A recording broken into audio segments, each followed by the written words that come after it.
नमस्कार दर्शकबिन, कम्पनी सेवामा हजुरहरूलाई स्वागत छ। आजको भिडियोमा हामी दुई अत्यन्तै महत्त्वपूर्ण कानुनी दस्तावेजहरू प्रबन्धपत्र र नियमावलीबारे कुरा गर्नेछौँ। कृपया भिडियो अन्त्यसम्म हेर्नुहोस्। प्रबन्धपत्र भनेको के हो? प्रबन्धपत्र भनेको कम्पनी दर्ता गर्दा तयार पारिने अत्यन्तै महत्त्वपूर्ण कानुनी कागजात हो। इङ्ग्लिसमा यसलाई मेमोरान्डम अफ एसोसिएसन भनिन्छ। प्रबन्धपत्रले कम्पनी किन र कसरी स्थापना गरिएको हो भन्ने कुरा स्पष्ट रूपमा बताउँछ। प्रबन्धपत्रमा कम्पनीको नाम, उद्देश्य, पुँजी र शेयरधनीहरूको विवरण समावेश हुन्छ। नेपालको कम्पनी ऐन 2063 अनुसार कुनै पनि कम्पनी दर्ता गर्नका लागि प्रबन्धपत्र र नियमावली दुवै अनिवार्य रूपमा पेश गर्नुपर्छ। अब हेरौँ प्रबन्धपत्रको नमुना ढाँचा। यदि तपाईँ यस प्रबन्धपत्रको नमुना ढाँचा डाउनलोड गर्न चाहनुहुन्छ भने तपाईँले भिडियोको डिस्क्रिप्सन बक्समा डाउनलोड लिङ्क पाउन सक्नुहुन्छ।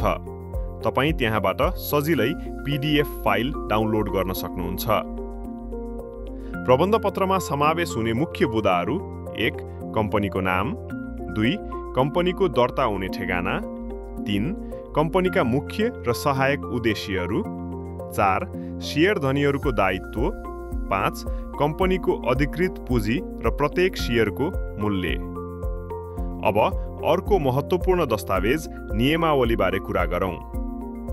नियमावली भनेको के हो?